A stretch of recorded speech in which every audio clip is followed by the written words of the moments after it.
Dr. Yusuf Qaradawi. Zakat profesi hanya boleh diterapkan jika pemilik profesi itu atau muzaki itu yang wajib zakat itu memiliki harta, sudah memiliki tabungan sebesar 1 nisab. Kalau kurang dari 1 nisab, tidak wajib dizakati dan tidak boleh bayar zakat. Saya ulang ya. Seorang karyawan dia boleh mengeluarkan zakat profesi jika dia sudah punya tabungan 1 nisab. Sehingga karyawan ada yang sudah punya tabungan lebih dari nisab atau sudah mencapai nisab, maka di sini boleh dikeluarkan zakat profesi. Boleh mengeluarkan zakat profesi. Sementara ada karyawan yang tabungannya kurang dari nisab, maka di sini dilarang untuk zakat profesi. Baik, ini rincian yang saya dapatkan dari Yusuf Qaradawi, dari keterangan Yusuf Qaradawi. Nah, kalau kita pakai pendapat jumhur, makanya ini dianggap sebagai pendapat yang berbeda dengan pendapat jumhur. Kalau kita pakai pendapat jumhur, seperti ini tidak berlaku. Karena kalau pakai pendapat jumhur, ini ditunggu dulu setahun, baru kemudian dikeluarkan zakatnya. Nah, sekarang kalau praktiknya di lapangan sudah terjadi seperti itu, bagaimana? Misalnya, posisi Anda adalah seorang karyawan, dan kebijakan perusahaan memotong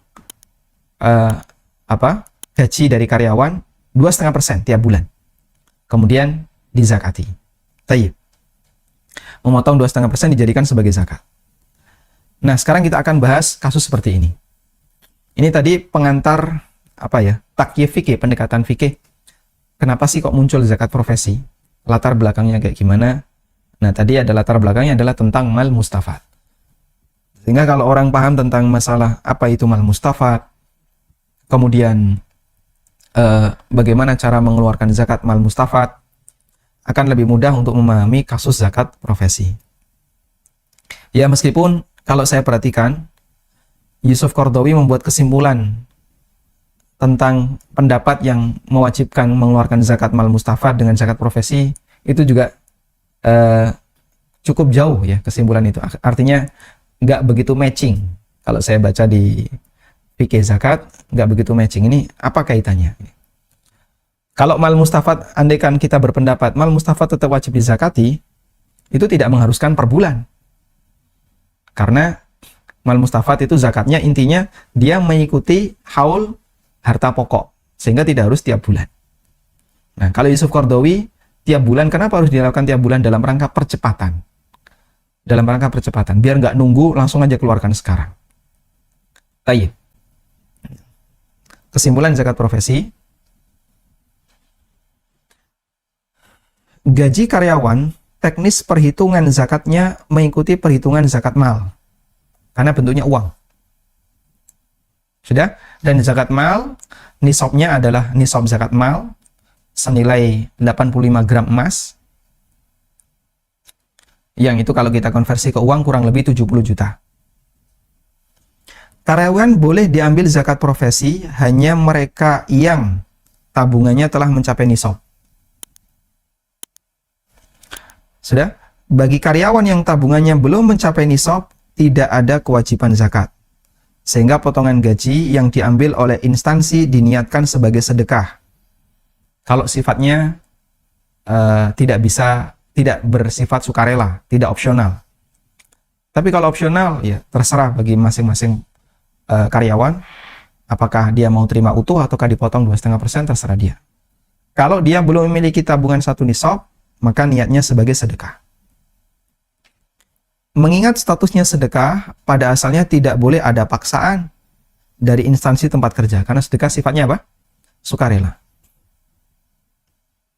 Yang kelima, pengambil zakat profesi bagi karyawan yang memenuhi syarat, yaitu yang sudah mencapai 1 nisab tadi, harus dilakukan melalui pemberitahuan dan permohonan izin sebelumnya agar mereka bisa berniat zakat. Karena syarat zakat harus niat. Sehingga nggak boleh karyawan, saya nggak tahu tuh, tadi ngerti-ngerti udah dipotong 2,5%. Nggak pernah ngerti dia. Oh, nggak boleh, jangan kayak gitu. Harus apa? Ada pemberitahuan. Biar karyawan niat tiap bulan itu bayar zakat. Secara dicicil bulanan tadi. Status zakat bulanan yang diambil instansi itu adalah bentuk menyegerakan zakat sehingga dihitung sebagai cicilan zakat. Nah, ini saya kasih ilustrasi biar gampang ya. Kelihatan insya Allah ya. Si A seorang karyawan BUMN dengan gaji 10 juta per bulan. Instansi tempat dia bekerja motong gaji 2,5%, ya, berarti 250.000 per bulan. Di bulan ini si A memiliki tabungan senilai 100 juta. Bagaimana cara perhitungan zakatnya jika pengeluaran si A senilai 5 juta per bulan? Baik. Baik, kita baca jawaban ini atau saya bacakan jawaban ini ya. Jika potongan 2,5% itu diniatkan sebagai zakat, berarti total zakat si A adalah 250 kali 12, totalnya 3 juta. Total harta si A di akhir tahun adalah 100 juta, karena dia sudah punya tabungan 1 nisab, plus 5 juta yang merupakan sisa pengeluaran, karena dia tadi gaji 10 juta, pengeluaran 5 juta, plus 5 juta kali 12, total 160 juta.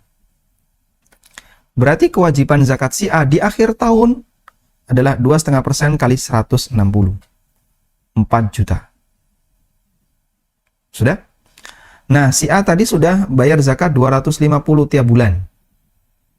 Sudah bayar zakat di angka 250 tiap bulan. Yang totalnya adalah 3 juta. Totalnya 3 juta.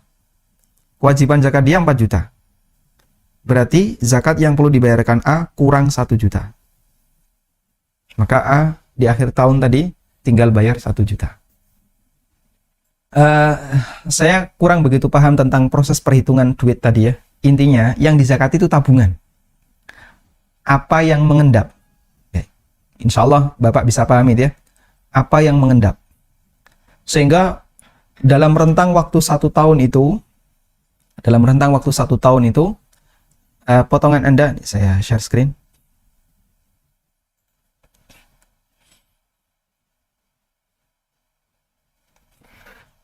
%2,5 dari penghasilan kotor.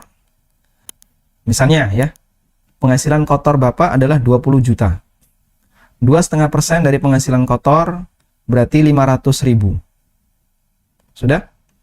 500.000 ini statusnya saving zakat.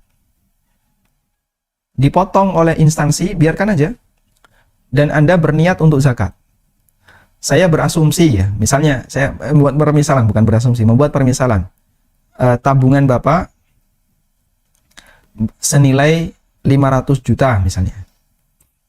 Bapak sudah punya tabungan 500 juta. Lalu punya penghasilan tambahan tiap bulan. Sudah? Untuk 2,5% zakatnya 500.000. Anda niatkan sebagai zakat. Nah, dari 20 juta ini juga dipotong pajak. Misalnya 20%. Gede banget ya. Berarti berapa ini? 400.000. Kok 400.000? 4 juta. Ya. Dipotong pajak 4 juta. Nah, ini kan nggak dihitung, ini masuk negara. Berarti sisa saldo Anda 16 juta dipotong 500 jadinya 15,5 juta. Anggap misalnya pendapatan ini tidak berkurang sebesar pun, karena Bapak juga punya penghasilan yang lain, sehingga yang 15 juta ini nggak berkurang. Sudah? Maka dari kurva, 500 juta itu naik terus. naik terus. Total misalnya ini di bulan Ramadan tahun depan, total harta Bapak menjadi 700 juta. Nah, ngitungnya dari yang ini. Dari yang mengendap tadi. Dari akumulasi yang mengendap. Jadi dipotong-potong ini nggak usah diperhitungkan. Pokoknya akumulasi yang mengendap berapa. Misalnya akumulasinya jadi 700 juta. Sudah? Dipotong 2,5%. Berapa jadinya? 700 juta bagi 40. 70 bagi 4. 17,5 juta. Ini kewajiban zakat Anda. Nah, tadi kan sudah 500 per bulan. 500 kali 12. 6 juta. 500 ribu kali 12. Bapak sudah mengeluarkan 6 juta. Maka kurangnya, zakatnya jadi kurang berapa? 11,5 juta. Baik. Nah, yang dihitung ini tadi, yang mengendap. Yang mengendap berapa, itu yang dihitung.